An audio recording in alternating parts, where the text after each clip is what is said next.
Hello जी, welcome to our class. आज की क्लास बेहद महत्वपूर्ण होने वाली है। आज की क्लास की पीडीएफ आपको डिस्क्रिप्शन में लिंक मिल जाएगा, टेलीग्राम पे मिल जाएगी। आप ज़रूर उसको रिवाइज कर लें एक बार। अच्छा, आज की क्लास किस किस एग्ज़ाम के लिए इम्पोर्टेंट होने वाली है? सबसे पहले एच टेट के लिए, सी टेट के लिए, एसएससी एग्ज़ाम्स के लिए और एचएसएससी एग्ज़ाम्स के लिए। और जिस जिस एग्ज़ाम में जीके जीएस को पूछते हैं उस एग्ज़ाम के लिए आज की क्लास इम्पोर्टेंट होने वाली है। तो चलिए स्टार्ट कर लेते हैं क्वेश्चन नंबर 1 से। मैं उम्मीद करता हूं कि अगले 10 मिनट आप बिल्कुल ध्यान से बातें सुनेंगे ताकि आपको इन 10 मिनट का लाभ मिल सके। सबसे पहला क्वेश्चन है, गुप्त काल के प्रथम कुलिक शब्द का क्या अर्थ है? जो प्रथम कुलिक शब्द है उसका क्या अर्थ है? ऑप्शन हम देख लेंगे।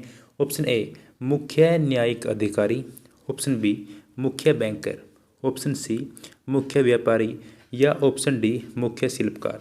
तो इसका राइट आंसर होगा ऑप्शन डी मुख्य शिल्पकार।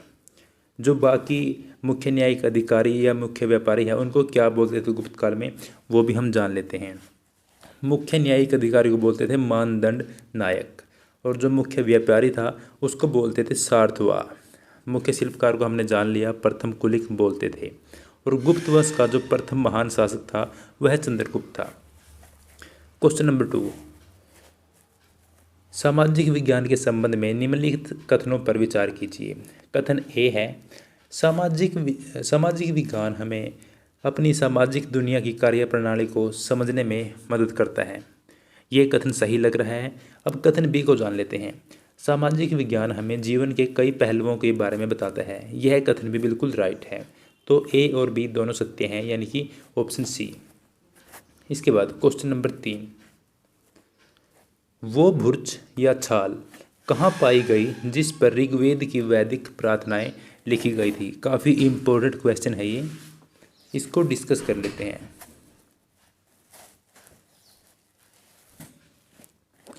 अगर हम ऑप्शन की बात करें तो ऑप्शन ए है Kashmir, option B Maharashtra, option C Bihar या ऑप्शन डी बंगाल। तो महाराष्ट्र, बिहार, बंगाल या कश्मीर, तो इसका राइट आंसर होगा ऑप्शन ए कश्मीर। ठीक है, इस प्रकार से हमारे जो ऋग्वेद की प्रार्थनाएं सूक्त हैं वो इस प्रकार से दिखती हैं। हम राइट साइड में साथ में फ़ोटो लगा देते हैं ताकि आपको थोड़ा सा याद रहे। क्वेश्चन नंबर 4, निम्नलिखित में से कौन सी तमिल कृति हमें आम महिलाओं और पुरुषों के बारे में सूचित करती है? ऑप्शन देख लेंगे। Option A Silappatikaram, option B Valayapathi, option C Manimekalai या ऑप्शन डी पेरिया पूर्णम। तो इसका राइट आंसर होगा ऑप्शन डी पेरिया पूर्णम। ये एक ऐसी तमिल कृति है जिसमें आम महिलाओं और आम पुरुषों के बारे में बात की गई है। राइट साइड में आप साथ में पिक देख सकते हैं। इनके बारे में थोड़ी सी हम बात जान लेते हैं। जो हमारा पेरिया पूर्णम है जिसके बारे में हमने अभी जाना था, वह 12वीं शताब्दी में लिखा गया था, या यूँ कहें कि 12वीं शताब्दी का तमिल काव्य है। इसके अलावा जो और ऑप्शन थे, ऑप्शन ए में था शिल्पादिक्रम। तो यह है तमिल साहित्य का प्रथम महाकाव्य है। यहाँ से भी क्वेश्चन आ सकता है कि तमिल साहित्य का प्रथम महाकाव्य कौन सा था। इसके अलावा ऑप्शन बी में वैल्यापति, यह संगमकालीन प्रसिद्ध महाकाव्य है। और मणिमेकलाई 30 छंदों का महाकाव्य है। ऑप्शन ए और ऑप्शन डी दोनों मोस्ट इंपोर्टेंट क्वेश्चन बन सकते हैं। इसके बाद क्वेश्चन नंबर 5, मिलान कीजिए। एक साइड में क्षेत्र एरियाज दे रखे हैं और दूसरी साइड में वंश दे रखे हैं, इनके मिलान करने हैं। तो सबसे पहले खजुराहो का क्षेत्र और इस साइड में आपको वंश दिख जाएंगे। इनमें से कौन से शासक वहाँ पर थे? इसी प्रकार ऐहोल, इसी प्रकार कांचीपुरम और लास्ट में महाबलीपुरम। तो इनके आपको शासक या यूँ कहें कि वंश बताने हैं कि कौन कौन से वंशों ने वहाँ पर राज किया था या शासन किया था। तो खजुराहो का राइट आंसर होगा चंदेल, ऐहोल का होगा चालुक्य, कांचीपुरम और महाबलीपुरम पर पल्लव शासक थे। तो यह बिल्कुल सही से मिली हुई है, इसमें कोई भी त्रुटि नहीं है। इसके बाद question number 6, most important question जो हजारों बार रिपीट हो चुका है। हड़प्पा निवासी किससे संबंध रखते थे? ऑप्शन हम देख लेंगे। कांस्य युग से, तांबा युग से, पीतल युग या फिर लोहा युग से। लोहा बिल्कुल नहीं आएगा। अब ऑप्शन जो पहले 3 बच गए उनसे आपको बताना है कि राइट कौन सा है। ऑप्शन ए कांस्य युग, साइड में जो आप देख रहे हैं कांस्य का एक बर्तन भी रखा हुआ है ताकि बाद में यह याद रहे। ठीक है, तो option A is right answer. Question number 7, dash शूरवीरों और वीरांगनाओं के बारे में भव्य एवं लंबी रचनाएं हैं तथा देवताओं से संबंधित कहानियां भी इन्हीं में शामिल हैं। तो वो कौन सी रचनाएं हैं जिनमें शूरवीरों और वीरांगनाओं के बारे में लंबी लंबी और भव्य रचनाएं हैं और देवताओं से संबंधित भी हैं वो?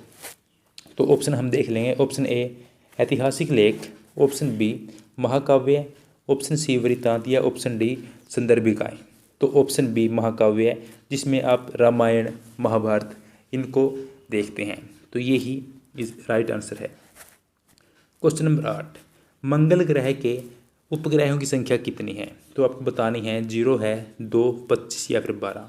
तो मंगल ग्रह के जो उपग्रह हैं उनकी संख्या 2 है, फोबोस और डीमोस। अगर हम इस क्वेश्चन को देखें तो थोड़ा सा हम यहाँ पर ध्यान देंगे कि किस ग्रह के कितने उपग्रह हैं। यहाँ से कहीं से भी क्वेश्चन बन सकता है।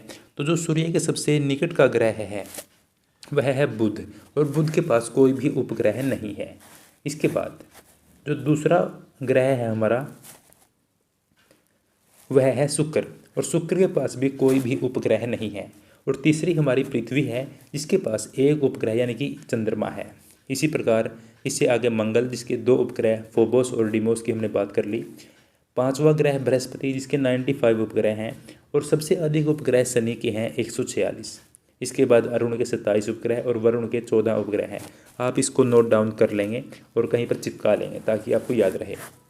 क्वेश्चन नंबर 9, निम्नलिखित में से कौन सी संरचना उत्तरी अमेरिका महाद्वीप और दक्षिणी अमेरिका महाद्वीप को जोड़ती है? तो ऑप्शन देख लो भाई। ऑप्शन ए पर्वत श्रृंखला, वो पर्वत से जुड़े हुए हैं, स्थल संधि, नहर या फिर जल डमरू मध्य। तो इसका राइट आंसर होगा ऑप्शन बी स्थल संधि। और ये जो आप चित्र देख रहे हैं इसमें आपको बिल्कुल क्लियर हो जाएगा। जो ऊपर आप देख रहे हैं नॉर्थ अमेरिका, यहाँ पर नॉर्थ अमेरिका और यहाँ पर साउथ अमेरिका है, और जो इनको यहाँ पर ये जोड़ता है तो यह स्थल संधि है। और इस प्लेस का नाम क्या है? यह है पनामा कैनल, यानी कि जो आपने सुना होगा पनामा USA जाते हैं तो पनामा रास्ते में पड़ता है, तो यह वही पनामा है। और यह पनामा संधि है जो वह अटलांटिक और प्रशांत महासागर को भी जोड़ती है। ठीक है, इसके बाद आज का हमारा लास्ट क्वेश्चन है, भारत में सरकार डैश पर काम करती है? ऑप्शन है वार्ड स्तर पर, ऑप्शन बी राज्य स्तर पर, ऑप्शन सी राष्ट्रीय स्तर पर, ऑप्शन डी क्षेत्रीय स्तर पर। तो आपने सुना होगा कि राज्य सरकार और राष्ट्रीय सरकार, तो 2 प्रकार की हमारी सरकारें काम करती हैं। तो ऑप्शन ई 5वां ऑप्शन यहाँ पर दिया हुआ है जिसमें है बी और सी दोनों। तो आपके 10 में से कितने क्वेश्चन ठीक है आप कमेंट बॉक्स में कमेंट कर सकते हैं। और अगर आपको इसकी कंप्लीट PDF चाहिए आप रिवाइज करने के लिए तो आपको PDF हमारे टेलीग्राम ग्रुप में मिल जाएगी। डिस्क्रिप्शन में लिंक दिया हुआ है, वहाँ जाकर ज्वाइन कर लें। और अगर आपको ऐसी ही और वीडियो चाहिए तो चैनल को सब्सक्राइब भी आप कर सकते हैं। Thank you so much.